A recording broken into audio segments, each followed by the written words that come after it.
Assalamualaikum dan salam sejahtera. Bersama saya Muhammad Syarizam Awang dalam Berita Pagi Sabah, edisi Jumaat 11 September 2020. Berita dimulakan dengan perkembangan COVID-19 di Sabah. Sebanyak 40 kes positif baru daripada kluster benteng dicatatkan di Tawau semalam, menjadikan jumlah keseluruhan di negeri ini meningkat kepada 592 kes. Berdasarkan infografik Kementerian Kesihatan dan Kesejahteraan Rakyat Sabah, tiada kes sembuh direkodkan dan 175 kes kini dirawat di hospital berpakar, iaitu 89 di Lahad Datu, 84 di Tawau dan masing-masing satu kes di Kota Kinabalu dan Kinabatangan. Sementara itu, dalam sidang media di Putrajaya, Ketua Pengarah Kesihatan Tan Sri Dr. Nur Hisham Abdullah berkata 40 kes baru berkenaan melibatkan 33 bukan warga negara dan 7 rakyat tempatan.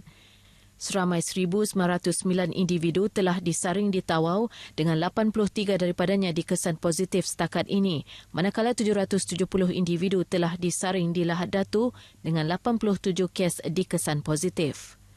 Sehubungan itu, beliau menyarankan agar pihak berkuasa mengasingkan tahanan lama dan baru di lokap polis dan penjara. Jelasnya hanya selepas tempoh inkubasi virus selama 14 hari tamat, barulah tahanan boleh diletakkan bersama sekiranya sudah disahkan bebas daripada COVID-19. Kluster benteng Lahad Datu bermula apabila 2 pendatang tanpa izin yang ditahan di Ibu Pejabat Polis Daerah IPD Lahad Datu didapati positif COVID-19 dan setakat ini 170 kes positif dikesan dalam kluster itu. Sementara itu, Dewan Arena Tawau yang pernah dicadang dijadikan pusat kuarantin COVID-19 pada Mac lepas kini diaktifkan semula susulan peningkatan kes daripada kluster benteng Lahad Datu.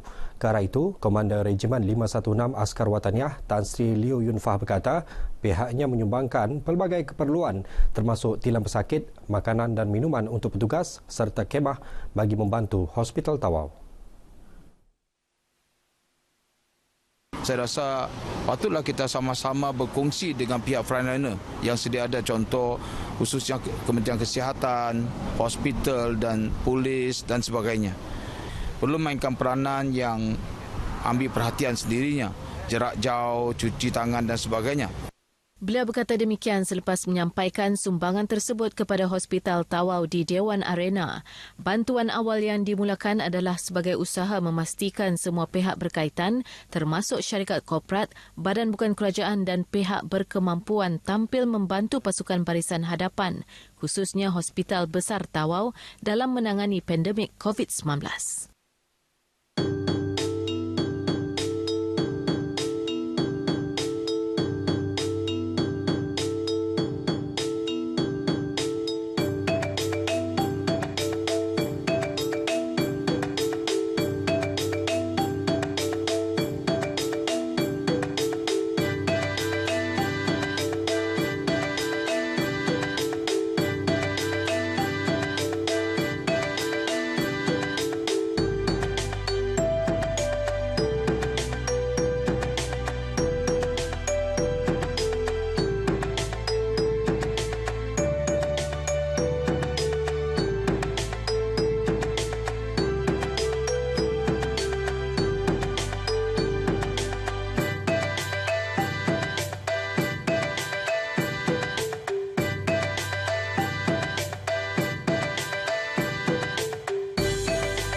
Menjelang hari penamaan calon pilihan raya umum Dewan Undangan Negeri PRU DUN Sabah ke-16 esok, UMNO Sabah mengumumkan bertanding di 31 kerusi DUN di bawah tiket Barisan Nasional BN.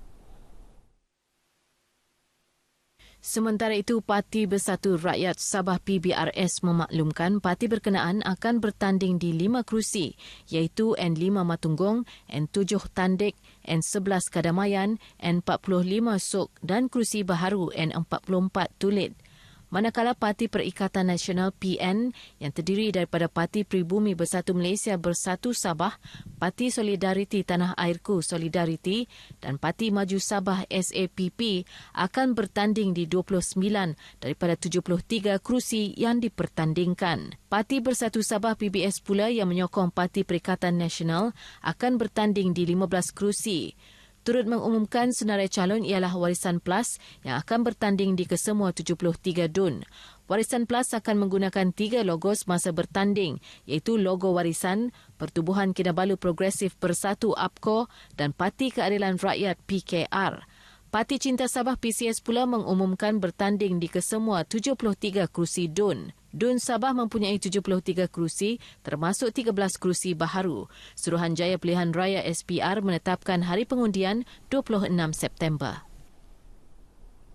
Polis Sabah akan mengekalkan pemantauan di sepadan darat dan laut serta lorong-lorong tikus yang telah dikenal pasti khususnya berhampiran negara jiran. Langkah itu bagi memastikan tiada kemasukan pendatang asing tanpa izin parti ke negeri ini.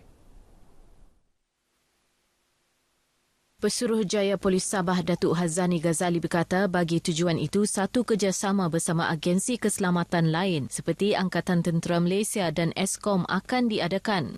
InsyaAllah saya akan combine bersalik dengan semua agensi keselamatan seperti polis, ATM dan juga Eskom untuk kita bertindak. Dan saya telah diarahkan untuk memanggil pihak immigration untuk kita duduk bersama dan kita bincang balik apakah betul tindakan yang dibuat.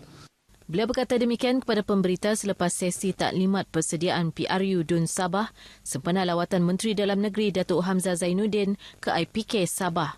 Menurut Datuk Hazani, beliau juga telah diberi kebenaran menggerakkan 10% daripada anggota rela di negeri ini untuk bertugas masa PRU DUN Sabah ke-16. Seramai 266 pendatang asing tanpa izin parti warga Indonesia dihantar pulang ke negara asal dari Terminal Feri Tawau ke Nunukan Indonesia semalam.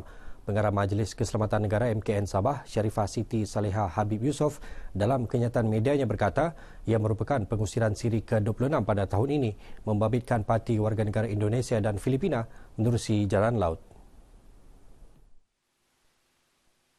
Menurut Sharifah Siti Saleha, jumlah pengusiran parti keluar dari Sabah sepanjang tahun ini adalah seramai 6,421 orang termasuk 221 orang ke lain-lain negara yang diusir melalui udara yang dikendalikan Jabatan Imigresen Malaysia JIM, antaranya parti China, Pakistan, Korea Selatan dan Vietnam. Semua tahanan telah dipastikan berada dalam keadaan fit to travel selain selesai menjalani ujian saringan COVID-19 sebelum diusir serta penjagaan kebersihan diamalkan sepanjang proses penghantaran pulang berlangsung. Jelasnya kewujudan kluster benteng yang berpunca daripada penahanan parti yang cuba menceroboh masuk ke Sabah harus menjadi pengajaran dan gambaran jelas kepada semua pihak bahawa kemasukan parti tidak boleh dipandang ringan. Sebuah pusat pemprosesan buah-buahan Sabah sedang dibangunkan Lembaga Pemasaran Pertanian Persekutuan Fama di Kompleks Pemasaran Fama Sabah, Kota Kinabalu. Menurut Timbalan Menteri Pertanian dan Industri Makanan 2, Datuk Cik Abdullah Madnawi, pembangunan pusat berkenaan melibatkan kos RM5 juta yang disalurkan kepada Fama menerusi Pelan Rangsangan Ekonomi Prihatin.